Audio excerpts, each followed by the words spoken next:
The Sting Rea. How you doing? It's stuck now, mate. It's official that now, isn't it? Well, you can't pick your own name anyway. So I had a little bit of an input into that one. But Yeah, funny you your say mate so. come up with that, wasn't it? Yeah. They take credit for that one. I think you had a big help in making it stick, though, didn't you? Well, because I loved it when you told me it. Like I said, The worst thing I ever did that, mate, was telling you that. and then I put it on one of the interviews, the thing, and then everyone picked up on it, didn't they? So, That was it then. Then I think Luke John Evans. Madeira picked up on it. Luke Madeira picked up on it, and then that was it. And there was no I was going to say, John Evans and Luke sort of like jumped on the bandwagon, didn't they? And every time they were commentating on you, they used the Sting. But how are you finding it, mate? I'm good, mate. I'm not too bad.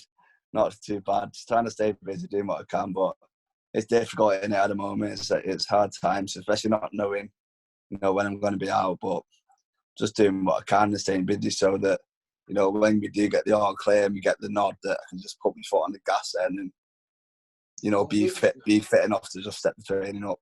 Well, we was talking before, and you're fortunate. You're 22 years old.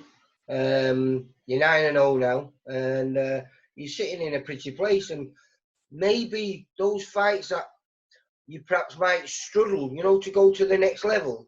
Yeah. Not that you're struggling to fight, but to get the fights, if you know what I'm saying. Yeah. Maybe It'll be a little bit easier when we come back. I think people are going to have to take the risks, aren't they? Mm-hmm. A little bit sooner than they usually would have. Like you said before, they're not going to be shipping these foreign journeymen in and that.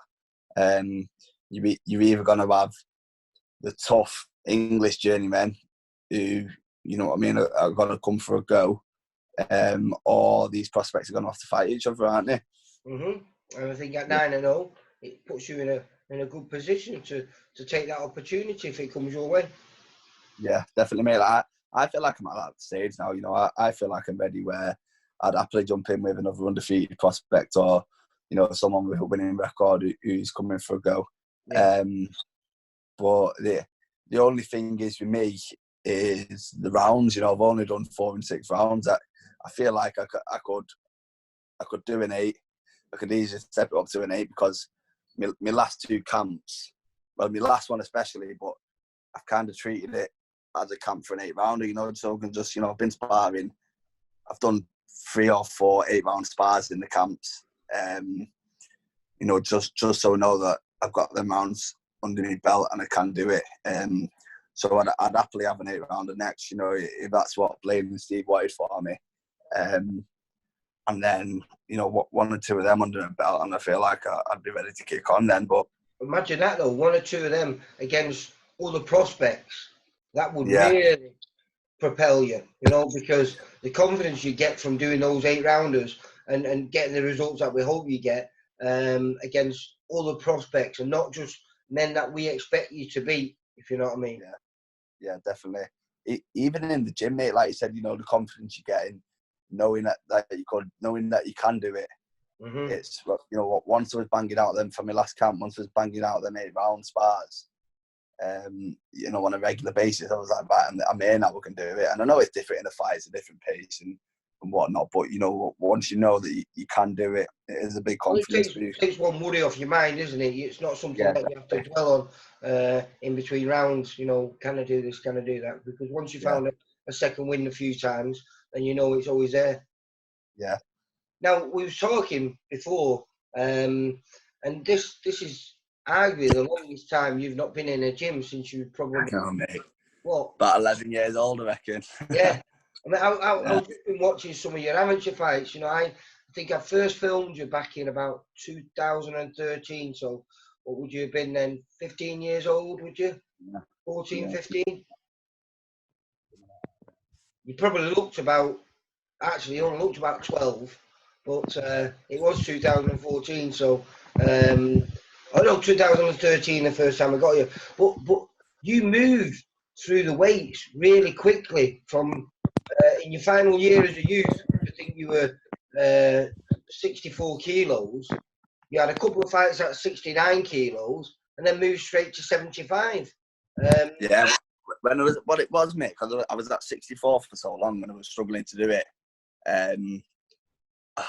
I was struggling to do it, but I was winning, you know, so I just carried on doing it. And then, you know what they say, it just catches up with you like that, doesn't it? And it just caught up with me overnight in one fight, and I was just used to doing it. So when I moved up to 69, I said, you know, I'm knocking them sweatsuits on the head, then big, massive runs. I'm not going to kill myself. I was a young kid at the end of the day, mate. I'm just going to let myself mature at the rate my body wants to. And I boxed at 69 twice. And then, you know, I just carried on going up. Went up to 70. I was kind of too big for 69, but not big enough for 75. I remember when your first year as a 75 kilo kid, I said to you, you went in the national. You're telling everyone, and I said, don't expect too much. And you only went and won it. It sounds breaking up, mate. You've got your finger on there. Yeah. Is that better? Yes. Yeah. Yeah, you went and won it. But I was saying it was 2016, so it's only 4 years ago. I think it was one of your final fights at 64 kilos when you beat a kid now who's a giant in Pat Brown. He's a big lad now, Pat's first year as a youth and your final year as a youth. And you stopped Pat in the second round. And it's weird to see how you've both grown because, I mean, you've gone big, but he's gone huge. Kilos, he's a bloody giant. You know what? He come down to Sparrows, mate. It's got to be well over a year ago now. Probably about a year ago. Maybe a year and a half ago. And obviously, it's said to play and that. Oh, yeah, he's boxing as an amateur and stuff, but he's come on. He's a good kid. He's He's come on a lot and he's gone up in weight. He come and he was massive. I was thinking, he's really big now, isn't he? Yeah, he is. He's doing well in his army. He's a good lad, Pat. Really nice lad. But what the point was getting to anyway is the fact that you've moved through these weights rapidly, and now you've been settled at 75 kilos for about 2 years now. Or a bit more than 2 years, isn't it? Probably nearly 3, because you moved from 64 to 75 was done inside about 8 months, wasn't it? Yeah. So now with this long break, are you going to struggle to stay at middleweight, or do you think you've still got a few more years yet? It's hard to say, mate. I don't think any boxers, you know, are maintaining close to fight weight at the moment, especially not knowing when they're going to be fighting. I've not ballooned up. You know, I think the first week or two I went a bit mad, which I reckon a lot of lads have done. You know, because when you're in the gym all the time and, you know, it is all you do. When you get a little break like that, you think, it's treat it like a holiday, don't you? Switch off for a few weeks. Then it's the same after a fight, you know, that week after a fight. Yeah. You know, you eat what you want, you go on the piss a few times. Sorry, mate, sound's gone. You there, Brad? Back onto the healthy eating. Sorry, you lost your sound then for a minute, mate. Yeah, I bet now. Where are you anyway? Where are you staying now? Yeah, I'm at my birds. I'm at my missus'.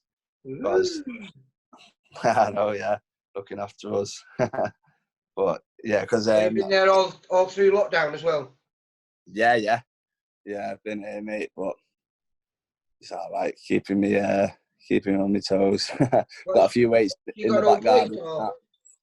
What's that? You got your own place or mum and dad's? At mum and dad's. All right, I was going to say you was a kept man then. But no, it's all right, mate. I've got a few weights in the garden and that, so I've been cracking on with my strength stuff. Been out doing quite a bit of running. Trying to stay, you know, I've just been trying to, because I don't have a fight to focus on. Been trying to focus on other stuff, you know, everyone doing that 5K the other week. Yeah. It was challenging. I've been trying to do that under 20 minutes. You know, just so I've got something to focus on and something to set my mind to. Challenge yourself. I'm not there yet, but I'm getting there. What's your best time? 21:15 I'm on at the moment, so I've got a minute 15 to knock off. What's that? It's 3 miles out, isn't it? Yeah, just over 3 mile. Just over 3 mile. Right. So yeah, but it's getting hard now, man. I've been around that 21:15 for my last few times. don't seem to be getting any faster. I'm just getting more knackered. The weather's getting hotter and hotter though, isn't it, mate? Yesterday. I know, yeah. That could be my excuse. I know, mate. I'm all burnt from yesterday as well, and didn't have me factor 50 on, did I? But hopefully, if I keep saying that, I'm an optimist, mate. I believe that, you know, hopefully these smaller shows, you know, shows we put on with Steve and everything, I believe with a bit of luck and fingers crossed, we might get out in October, late September, October. Yeah. But certainly hope we get out this year. Because everyone seems to be very pessimistic and talking, oh, it's not going to happen next year. Boxing will never be the same. Well, hopefully it's not the same, as we were talking before. Hopefully it's better. Yeah. Yeah, like we said, mate, hopefully some of them, the more even fights are not going to be forced to happen. Like you say, mate, you never know. It could be a good thing. It could be a good thing for the sport. Those 3 stoppages that you got were with kids that were new on the scene, if you know what I mean, that were actually coming to win. And it made a big difference, didn't it? You know, it gave you opportunities. It does, mate. When they come to fight like that, you know, it's a little bit easier for you with the openings that they leave, and you know, you put on a bit more of a show for the people who've bought tickets and the people who are watching. It's a bit more exciting, in it, and they're the fights that want to be in at the end of the day. Mm-hmm.